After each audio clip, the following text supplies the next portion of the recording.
La idea de progreso ha estado presente en la humanidad, impulsando grandes cambios que han marcado nuestra historia.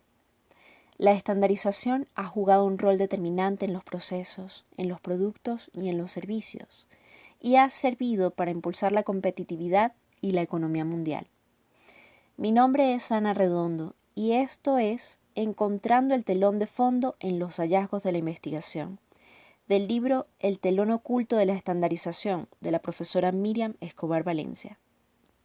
Después de investigar y hacer apropiación del concepto idea de progreso, se seleccionaron los textos de estandarización que tratan el contexto del auge de esta idea, siendo el método histórico crítico el utilizado para su búsqueda, y logrando luego un análisis crítico del discurso de cada obra con el propósito de realizar un estudio de casos. Entre los principales hallazgos se exhiben los actos de habla de los actores estratégicos en las organizaciones estudiadas, siendo importante en su análisis, en primer lugar, la trascendencia de los procesos de comunicación y argumentación. En segundo lugar, la construcción de la realidad a través del lenguaje en las ciencias.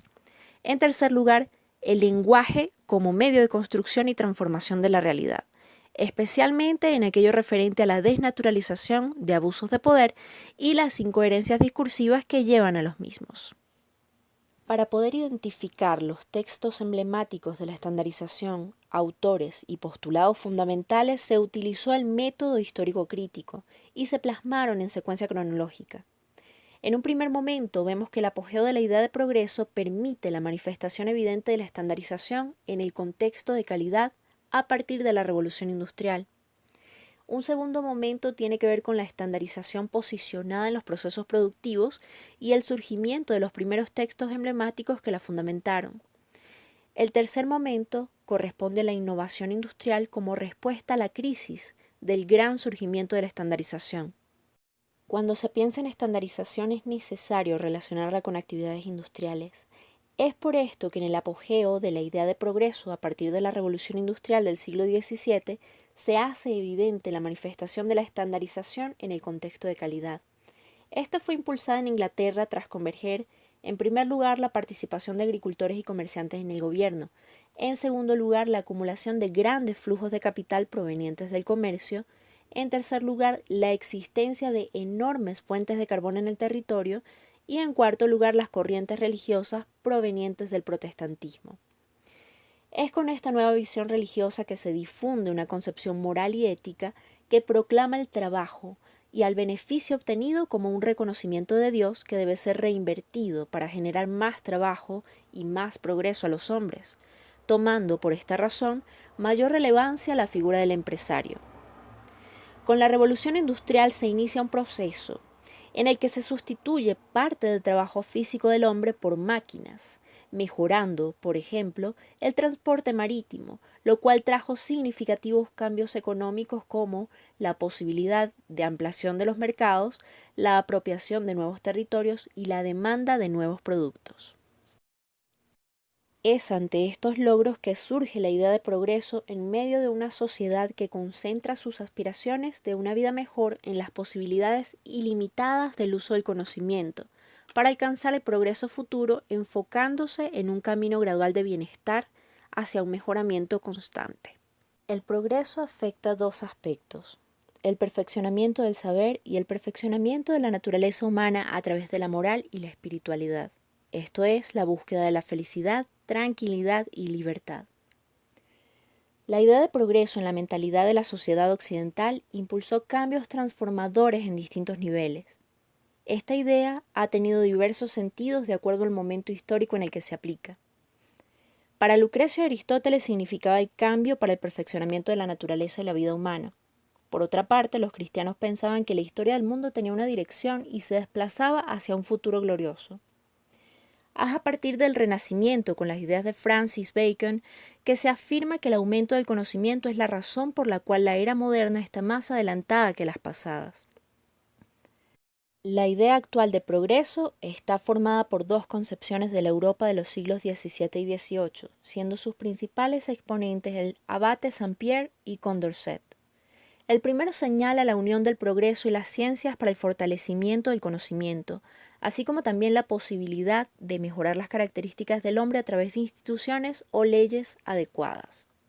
Condorcet, por su parte, también expresó la confianza en el progreso sin límites y la posibilidad de perfeccionamiento sin interrupciones, viendo el progreso intelectual como la causa e instrumento de un desarrollo continuado de la riqueza, la moralidad y la felicidad humana. Asimismo, en Alemania, Inglaterra e Italia también se manifestó la idea de progreso con Lessing, Herder, Kant y Vico, quienes consideraban que la humanidad podía alcanzar un mayor refinamiento en las artes y ciencias, junto con un alto grado de felicidad y orden moral. A lo largo del siglo XIX, la idea de progreso comienza a verse como un condicionante de la acción humana, como una ley general. Para Comte, ningún orden puede establecerse y perdurar si no es compatible con el progreso y viceversa. Para Spencer, el progreso es una necesidad, no un accidente. Durkheim, por su parte, la señala como signo de formación de sociedades más complejas con mayores niveles de progreso. El progreso se presenta entonces como un proceso lineal, ilimitado en permanente avance, por lo que la confianza en el progreso de la humanidad se transformó en el avance de la supremacía de las sociedades occidentales. Se marca un segundo momento clave cuando la sociedad del siglo XIX y principios del XX encuentra mejoras en las condiciones de vida a través de una nueva etapa del proceso de industrialización, una etapa que crea y perfecciona la demanda de bienes de consumo. Durante esta llamada segunda revolución industrial, el aumento de la mecanización y la creación de materia prima nueva da inicio a la producción en cadena, la cual logra simplificar y reducir costos en los sistemas productivos, disminuyendo las horas de trabajo dedicadas a la fabricación de los productos. Los procesos industriales se tornan entonces más complejos y especializados. Con los cambios en los procesos productivos también se generan transformaciones en otros campos de la vida social, como la percepción del trabajador hacia su labor. La estructuración del trabajo fabril en torno a la búsqueda de innovaciones que traigan productividad inicia su recorrido con las ideas de Taylor en 1911, quien se concentra en la organización del trabajo y de la producción, sosteniendo que las innovaciones deben ser abordadas de forma científica y planeada, no empírica e improvisada. Es aquí donde nos encontramos con nuestro primer libro, Principios de la Administración Científica, de Taylor en 1911, donde se expone la importancia de la aplicación del método científico para abordar el proceso productivo. Se experimentan conceptos como la estandarización, especialización de tareas, controles, medición y organización bajo la dirección del administrador. La aplicación de la metodología sistemática en el análisis y la solución de los problemas de la organización buscaba mejorar tanto la eficiencia del factor trabajo como el rendimiento de los medios de producción. Es durante los últimos años del siglo XIX y la primera década del XX que las transformaciones del aparato productivo traen mayor oferta de bienes y servicios, expansión de mercados internos y éxito del modelo económico anglosajón, lo cual contribuyó a que la economía se volviera una regla suprema. Para cortar las desigualdades creadas por el sistema económico, el Estado busca garantizar derechos individuales y propiedad privada. Las nuevas facilidades de transporte y comunicaciones, los nuevos tipos de industria más específicas y el perfeccionamiento de procesos en industrias tradicionales caracterizan esta época. Durante el periodo de guerra entre 1914 y 1918, el Estado asume una postura de mayor intervención, con control del salario, prohibiciones en el comercio internacional con enemigos y distribución de bienes y alimentos a familias. La intervención de Estados Unidos representó la victoria aliada y lo presentó como líder mundial, convirtiéndolo en la primera potencia y replanteando el modelo de economía internacional. Esto le permitió dar préstamos a países europeos para impulsar su desarrollo y así lograr acumular capital.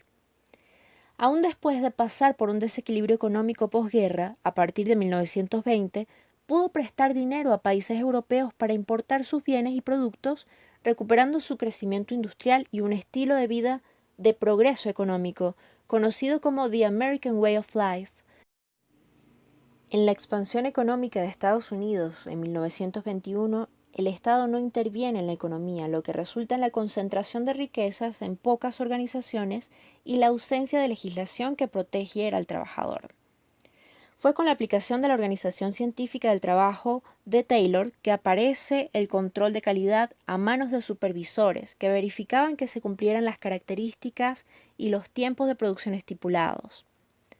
Logró alcanzarse una mayor producción en menos tiempo, con menos costos y con mayores beneficios. En 1920, las ideas de Taylor, el Scientific Management, se extiende por todo el mundo industrial.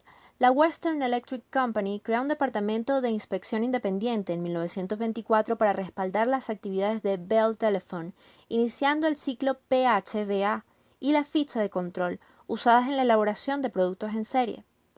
Es aquí donde viene nuestra segunda obra importante, el libro Mi vida y obra de Henry Ford en 1925.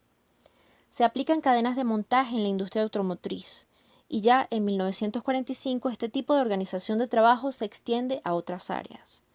La producción en línea de ensamblaje dividió operaciones complejas en procedimientos sencillos, capaces de ser ejecutados por obreros no especializados, resultando entonces en productos de gran tecnología a bajo costo e implicando en el proceso la inspección, para separar los productos aceptables de aquellos que no lo son. A pesar del gran crecimiento del sector industrial, la agricultura sufrió una crisis enorme debido a la sobreproducción que trajo consigo una considerable baja de precios. Ya para 1925 la situación de los productores agrícolas era crítica. En 1926 el sector inmobiliario también empezó su caída. En el tercer momento ocurre una innovación industrial como respuesta a la crisis con el gran surgimiento de la estandarización.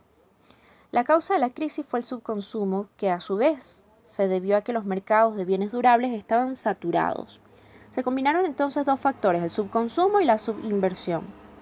A partir de ese colapso económico, la economía capitalista mundial se aleja de ideas liberales y asumen los estados una posición como motor de economía. Las teorías de Keynes sobre el aumento de gasto público, redistribución del dinero y facilidades monetarias se aplican al final de la Segunda Guerra Mundial. En su nuevo modelo económico se tiene en cuenta el real funcionamiento de los mercados con una estrategia para crear herramientas que ayuden a entender y disminuir la subproducción y el subempleo originados en la insuficiencia de demanda de inversión. Propone que el Estado ordene la demanda agregada de consumo mediante el sistema de impuestos y ajuste los incentivos para invertir fijando una tasa de intereses. Con la crisis de 1929, el comercio nacional en Europa quedó casi desaparecido. Entre 1930 y 1933, en Alemania aumentó el desempleo, creció el costo de vida y desaparecieron los organismos de crédito. Tanto Francia como Inglaterra le presionaban para que efectuara el pago de indemnizaciones de la Primera Guerra, los cuales fueron acordados en el Tratado de Versalles. Como respuesta, Alemania retoma la producción industrial de maquinaria pesada y bélica, abasteciéndose mediante trueque con países de Europa Oriental, haciéndose indispensable así para la supervivencia de estas economías. De esta manera, el gobierno nazi pudo reducir el desempleo y el costo de alimentos después de 1934. La depresión económica acelera la caída del orden económico mundial. Esto da lugar a la Segunda Guerra Mundial, pues las indemnizaciones a favor de los aliados en el Tratado de Versalles restringen la recuperación económica alemana. Por otra parte, el desajuste económico causado por la gran crisis de 1929 afecta a grandes potencias europeas y estadounidenses, repercutiendo en el resto del mundo. La economía de guerra restableció el empleo y la confianza en el capitalismo norteamericano. Sin embargo, la preocupación sería cómo prolongar el auge. Ya en los últimos años de guerra se coincidió con la necesidad de crear organizaciones internacionales para fomentar la cooperación entre estados, por lo que se aprobó la creación del Fondo Monetario Internacional y el Banco Internacional de Reconstrucción y Fomento. La tercera revolución industrial supone la transformación de procesos productivos a través de la adopción de avances tecnológicos para el exceso de producción. Esto hace necesario que se creen estrategias para aumentar el consumo, por lo que se genera competencia entre empresas y surge la publicidad, la racionalización de procesos de producción, la atención al cliente, la búsqueda por incrementar la iniciativa de empleados, etc. La tercera obra de gran importancia a revisar es el libro Control económico de la calidad de productos manufacturados de Walter Stewart en 1931. En este libro se plantean principios básicos del control de calidad fundamentados en el uso de métodos estadísticos, que incluyen la descripción de gráficos de control estadístico de calidad. Stewart proporcionó un método para controlar económicamente la calidad en medios de producción en masa, estableciendo fundamentos de la disciplina moderna del control de calidad que aún hoy en día continúan vigentes. Después de Stewart, entre 1941 y 1942 se aprueban y publican los estándares Z, que eran manuales enfocados en el uso de gráficos de control de calidad para el análisis de datos. Los militares estadounidenses durante la Segunda Guerra Mundial usaron procedimientos estadísticos de muestreo y establecieron normas estrictas de selección para sus proveedores a través de las tablas MIL-STD. Estas exigencias causaron que subieran los niveles de control y distribución física de la producción. Al final de la guerra, el control de calidad como estrategia de producción industrial se hacía evidente al publicarse la revista Industrial Quality Control en 1944 y la fundación de la American Society for Quality Control en 1946. Ya en 1947 se conforma la Organización Internacional para la Normalización, con el objetivo de facilitar la coordinación internacional y la unificación de estándares industriales. Entre las décadas del 50 y 70, el control de calidad estaba estandarizado y normalizado por el sector bélico y militar. Después se fueron creando distintas regulaciones y especificaciones en los años siguientes, como por ejemplo en 1974, cuando se publica en Inglaterra la norma para el aseguramiento de calidad BS 5179 y años después la BS 5750, que es considerada la precursora del ISO 9000. La ISO 9000 aparece en 1987 y se actualiza cada 5 años para asegurar que cumpla con las necesidades de los usuarios. Al finalizar la guerra en 1945, los resultados permitieron cuestionar el papel del progreso de cara a su propio poder de destrucción. A partir de la segunda mitad del siglo XX se hace visible un sentimiento de temor y desconfianza hacia los resultados del crecimiento económico sin límites de uso de recursos naturales o carente de valor ético. A partir de 1950 la idea de escasez se hace evidente y crea un espacio para reflexionar sobre el verdadero costo del progreso basado en innovaciones tecnológicas y crecimiento continuo. Se genera entonces un límite en el progreso, surgiendo movimientos ecologistas y conservacionistas. Por otra parte, en el siglo XX se presenta un fuerte desarraigo por la fe religiosa, siendo reemplazada por ideas filosóficas y científicas, como el marxismo y el freudismo. Se inicia un periodo de cambio tanto en la política económica internacional como en la economía empresarial para superar el mal momento económico. Los gobiernos adoptan políticas de estado de bienestar, mientras que los proyectos productivos industriales desarrollan sus propias estrategias en torno a la calidad de la mano de las propuestas de Taylor, Ford, Shewhart, Crosby, Feigenbaum, Uram, Denning, Ishikawa, entre otros. La necesidad de continuar con el crecimiento económico se justifica en el temor hacia el avance socialista y la posibilidad en el mundo capitalista de caer en una nueva crisis económica. Con la posguerra en los países capitalistas, el Estado interviene para controlar y planificar la movilización de recursos y elevar así el consumo y crecimiento sostenido. Estas medidas para consolidar el Estado como regulador de las actividades económicas y de servicios son conocidas como el Estado de Bienestar o Welfare State, en el cual el Estado garantizaba el empleo, la equitativa distribución de bienes sociales, la política fiscal progresiva que gravaba riquezas y asume también el rol de árbitro en los miembros de capital y el trabajo, además de producir bienes y servicios. Para evitar nuevas crisis económicas se crean organizaciones multilaterales como el Fondo Monetario Internacional y el Banco Mundial en 1945. Entre las medidas para estabilizar la economía se encontraba la necesidad de reconstruir las zonas destruidas de Europa y Japón. Así se conforma el Plan Marshall entre 1945 y 1947, liderado por Estados Unidos. Durante este periodo, Japón adopta el modelo de las democracias occidentales y lleva a cabo grandes reformas en materia educativa, social y económica. Buscaba además la modernización de la industria. Esta acción se facilitó porque estaba concentrada en pocas manos y por medio de los recursos tecnológicos recibidos desde Estados Unidos y sus especialistas. También se crean, junto a estas reformas, instituciones internas de tipo económico, y también se generan cambios sociales definitivos que reforman e impactan algunas tradiciones sociales. La aplicación de estas medidas fue realmente efectiva tanto en Europa como en Japón, y en 1950 todos los países de Europa capitalista sobrepasaron el máximo nivel de PIB per cápita que tenían antes de la guerra. A partir de 1960, Japón logra el establecimiento de industrias de tecnología avanzada y en los 70 inicia una política exportadora hacia el sudeste asiático. Es acá donde vemos el cuarto libro emblemático, Calidad, Productividad y Competitividad, la salida de la crisis, de Deming. Este se realizó en 1982 y Deming se convence de que la calidad japonesa puede convertirse en la mejor del mundo con los métodos que él proponía. Parte del éxito económico alcanzado por Japón provino de la adopción de nuevas técnicas de producción industrial, las cuales se generaron en Estados Unidos y luego se desarrollaron dentro de las organizaciones japonesas. Resaltan en este punto Edward Deming, que participó en el primer censo de la posguerra de Japón en 1947 y habló con los principales hombres de negocios que estaban interesados en efectuar la reconstrucción de su país e intentaban entrar en los mercados extranjeros, ya que su propósito era cambiar aquella reputación que tenía Japón de que producía artículos de calidad inferior. También resalta Karu Ishikawa, que fue uno de los primeros japoneses en ganar reconocimiento internacional con lo relacionado con los círculos de calidad. Con Ishikawa llegaron otros estudiosos con nuevas aplicaciones y enfoques para el control y gestión de calidad, lo que llevó a Japón, en 1980, a convertirse en la primera potencia económica mundial.